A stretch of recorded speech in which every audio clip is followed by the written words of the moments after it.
Parshas Ve'era, Chamishi. And we're actually in the middle of the plague of the frogs. Interesting here, once again, you have a chess match going on between Paroi and Moshe.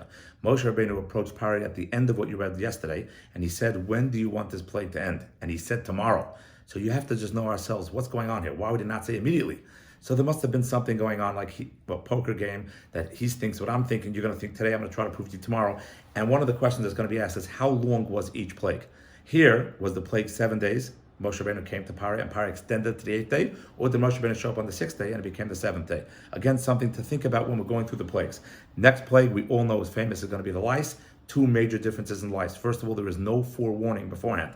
HaKadosh Baruch Hu just says, begin the plague. Paroi is not warned about it beforehand, which is a common thing by 3 of the plagues at least. It's going to be, but here we have it the first time. As well we have, the first time we sort of see that the Egyptian magicians agree that this is not just magic, it must be something real. And they say this is what's called etzbel ekimi, a finger from Hashem. So another thing that's different is now the Egyptians are starting to turn the tide. The political movement is turning against Paroi. We begin the 4th Makkah, and it's fascinating to know on Pasuk Yud Zayin, we refer to this Makkah as Orov. Orov they call a swarm of beasts. Interestingly enough, if I have to ask you what the actual plague was, Dam is the blood, is the plague itself. Kinim, Svardeya is the actual plague. What is the swarm? That's not the actual plague. The plague is the beasts attacking the humans in Egypt. It would not be called the swarm of the beasts, but clearly, again, the Torah, we refer to it as Orov. It has a deeper message that we must know about as well. You should know that it seems like every animal appeared in the concept of Orov, even a polar bear. If you want to draw a picture, there's a polar bear showing up in the warm desert of Egypt at this time.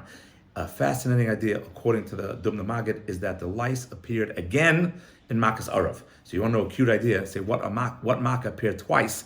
It would seem that the Kinim appeared twice. Once as themselves, they came as themselves as the Makkah of lice, and then they showed up again when all the animals of the world showed up. And again, we have to slowly go through the events of what the people are telling Paroi, what Paroi is telling Moshe.